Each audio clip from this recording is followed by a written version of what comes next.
Hey, morning. So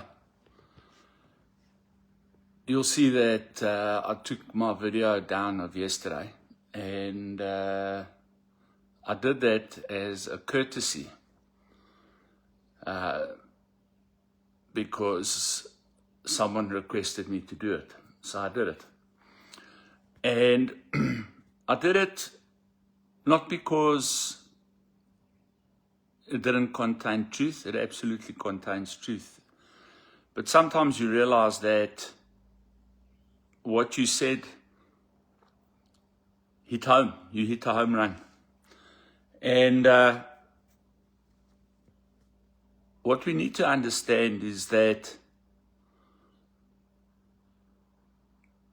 when you start using innuendo and allusion in order to forward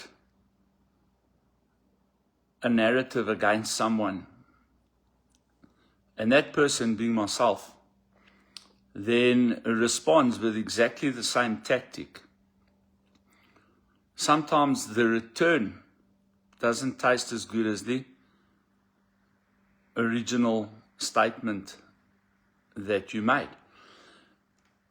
And, one of the arguments that is consistently and continually presented is that we are attempting to make life difficult for people in the same industry as us that are around us. And this is absolutely not true. And as I said to an individual yesterday, if I really wanted to make life difficult, I would be writing long-winded letters to the authorities. I would be writing letters to the minister. I would be publishing papers in journals. I would be writing to media outlets to have my views published.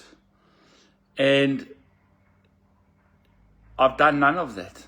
I've sat and I've watched what is going on around me, and I've concentrated on my own interests in my own facility, in terms of, and more predominantly, the interests of the people that I serve within that facility. I one day went to a motorcycle shop, and I said to the owner of the motorcycle shop, "Hey, did you see what's happened at that other motorcycle shop?" Because there was a motorcycle shop that was going through some severe difficulty that was in direct competition to this friend of mine who owned a motorcycle, still owns a motorcycle shop.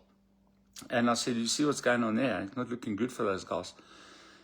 And he gave me the best piece of advice. A guy that is 20 years younger than me gave me the best piece of advice that I've ever heard in any kind of business sense. He said to me, "Listen, Dave, I've got enough problems, or I have enough problems in my own shop to sit and worry about what's going on in someone else's shop." And I've taken that advice from that day, and this is more than 10 years ago, and put that in my pocket, and I use that all the time. As I said to this individual yesterday, I am absolutely not interested in what goes on in your facility or in any other facility around me. Whether you are legal, illegal, whatever is going on, what is not going on, whatever allegations there are, whether they're true, whether they're false, I don't care. Drew. I care about the people that God has sent to me to look after. What you do with the people that are at your place is not my business. That is the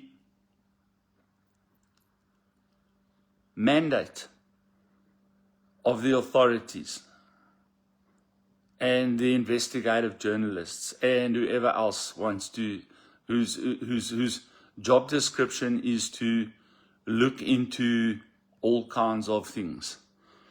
As long as my people are treated well, as long as my people get the correct level of care, as long as my people recover, as long as the mandates that have been placed before me I take on with 100% vigor, like now, this local drug action committee and another civil society that I've been invited to join.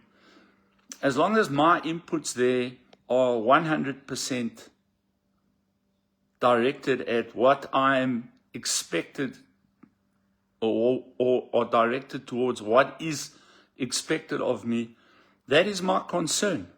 That is absolutely my concern. But when I must go on to, I don't even go on to, when I get sent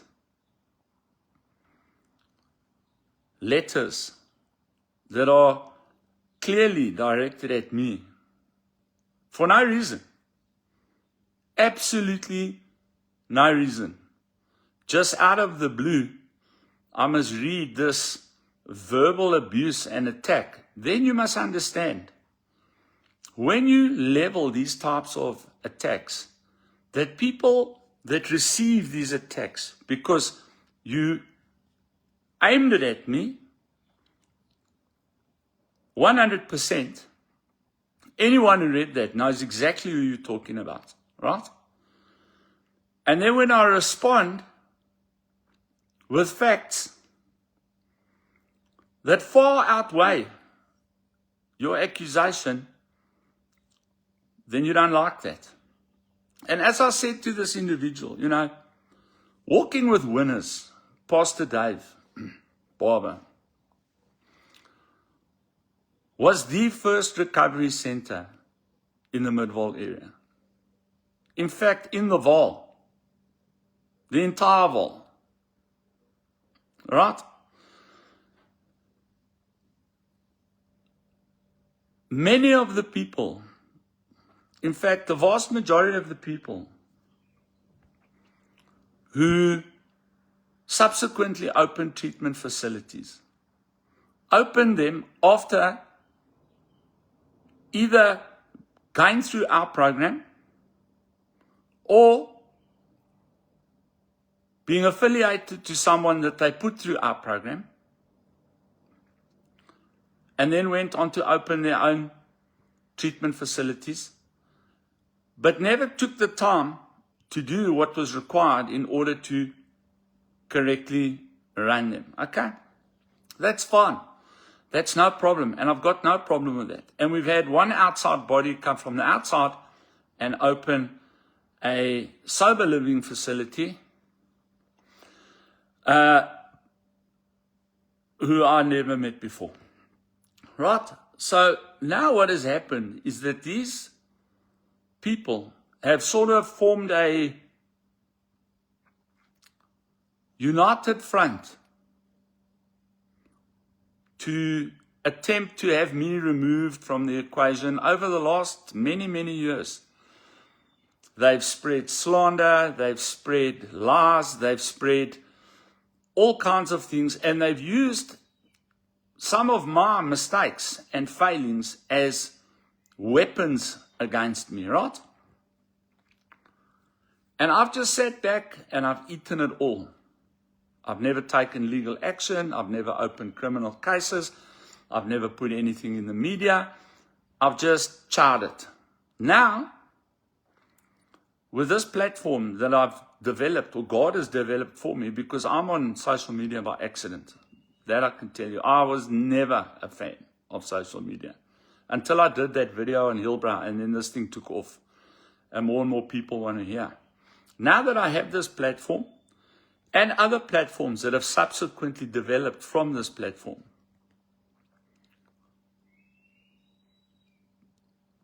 people have found that now I have a voice, and that their attacks are not going to go unchallenged. They're not going to go unchallenged. It's as simple as that. I've been in addiction recovery since my own first attempt, since 1997. Since 1997 to now, I've had 3 years total who have been involved in outside business enterprises outside of addiction recovery. I've been helping addicts now, either at Walking with Winners,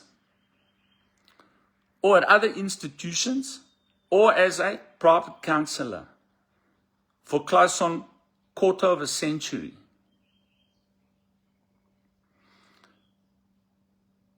And now the Johnny-come-latelys want to have a go at the person where they learned their skills from, to try and discredit, defame, and demotivate me. But you know what you've done, actually? You've miscalculated who you're dealing with. You're dealing with a former soldier. Now people say, but you weren't in the army, you were in the police. Correct. But if anyone who's watching this knows, back in the 80s and 90s, there wasn't a big distinction between the police and the army. I did counterinsurgency, I went to the bush, I've been through it. And what you must understand about a soldier is that a soldier has learned how to survive. Over and above that, I was a criminal. I lived on the streets. And on the streets, a place where most of you have never been. Before you got to the streets, your families rescued you. And what we learned on the streets is how to survive. We also learned how to defend ourselves. We also learned how to strategically form battle plans and attack, which I've never used. I've never used. The amount of information and receipts, the amount of skeletons of people that I still protect while they try and pour feces on me is actually quite ridiculous. And I think it's actually very poor form and very low class to do what you attempted to do. But I don't really mind. I do mind, but I don't really care. Because a lion does not concern himself with the opinions of sheep. We were the visionaries. We started it here. You came after. And I will always ask you to keep that in mind. Now, I've got a solution. I've got a solution for you. You don't like me, you don't want me here, whatever the case may be. You're trying to compete with me, whatever your motivation is. Here's a very, very simple solution. Come to my office and put an offer on the table and buy me out. And then I'll be out of your hair forever. But don't think that you're going to slander or try to slander and degrade me into tucking my tail and running away from the place where we broke the ground. We started the whole movement towards drug rehabilitation in this area. Just keep that in mind. Okay. If you want what I've got, then you must highlight and vise. All right. And until that day, rather keep quiet, because as I said to this individual yesterday, if we're going to start throwing dirt, then we're going to start throwing dirt from 2010 to now. And we can put all the dirt, all of it, yours and mine, on social media and allow the public to judge who's who and what's what. And I promise you, in that battle, I know who will come out on top. But because I don't have a low-class mentality, because I understand that everyone has made mistakes and everyone has done things that they're not proud of, me primarily, plenty, I choose to reserve my comments. But when you go out to attack me like that, please understand that you will get a response. You will absolutely get a response. And you better make sure that before you attack people, that your slate is absolutely shiny clean. Shiny clean, bud. And guess what? There's not a human being on this planet. Well, not according to the Bible I read. The Bible that I read says, take the log. I always say to my guys when we, as addicts, take the Amazon forest and the giant redwood trees out of your own eye before you try and find the sawdust in someone else's eyes. Because until you take the logs and the forests and everything out of your own eyes, you can't correctly see the sawdust. That's what Jesus was saying. And always bear in mind, according to the same Bible that you and I both claim to read and believe in, that the student will never be greater than the master or the teacher. Always keep that in mind. No matter how far we go down this road,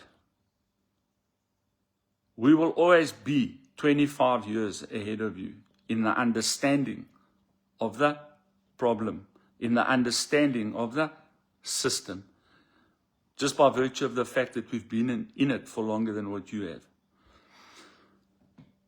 Another piece of advice, instead of attacking and degrading, why not make an attempt to learn, to grow, to expand in your knowledge from people who might possibly know more than you.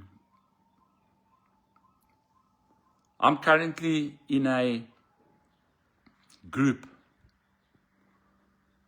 where one of the guys and myself have completely different views on addiction, spirituality, God. We're on polar opposite sides of the equation. But this guy is highly educated and has been involved in formulating legislation in the addiction field in this country for also more than a quarter of a century. So you know what I choose to do?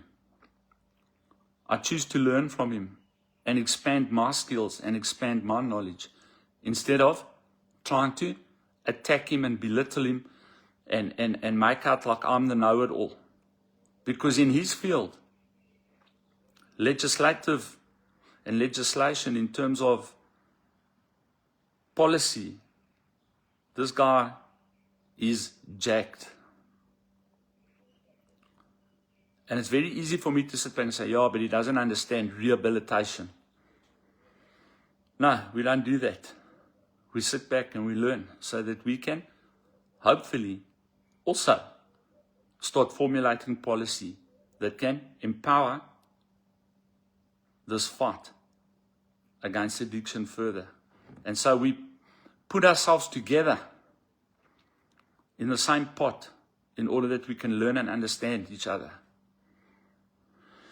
And that is how you expand and how you grow and how we fight this battle. I said to a gentleman yesterday as well, my days of engaging in rehab wars ended already 6, 7 years ago, 8 years ago. I'm not interested in your little rehab, my little rehab, that little rehab. I've outgrown that phase of my life. There was a time when that bothered me. This one opening was competition, that one opening was competition. I went through that. I've outgrown that years and years and years ago. I've already realized that those that will stay, those that will go. I've got friends with other businesses. They trained people in their businesses. Those people went and opened the same businesses in competition to them, across the road from them. And I'm talking about retail and sport and all these types of things. And they were also quite hurt by it. But what I've realized is that's the nature of the beast. Is that people learn from you, see what you've achieved, and then go out and try and achieve the same thing at your cost and your expense. It's just how it is. It's just how it is. And I've accepted that years ago. Years ago.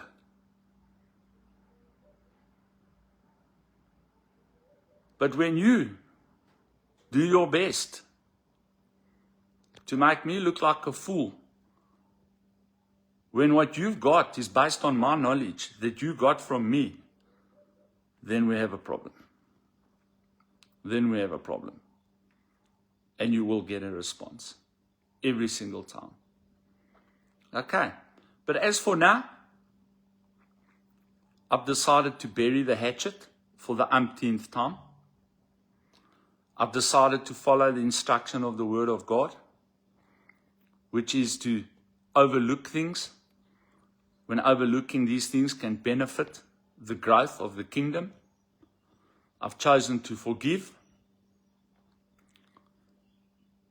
but it's very difficult to forget.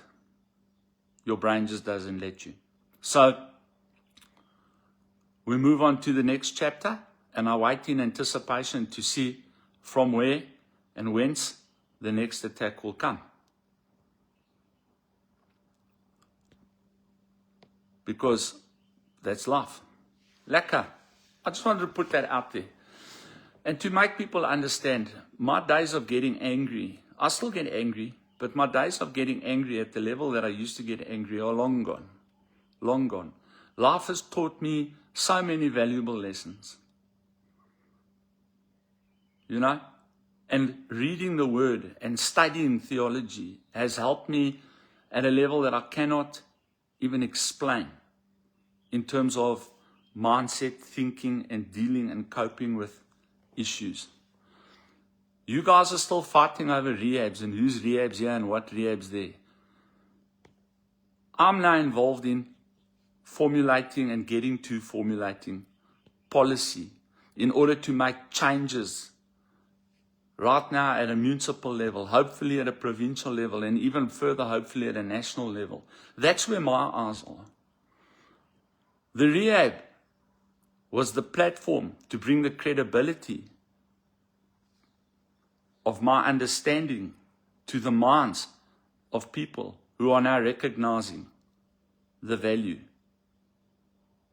and are tapping into that value. And I'm happy to share the knowledge that I have, that I've acquired over the last quarter of a century, with people who want to engage in this fight at that level.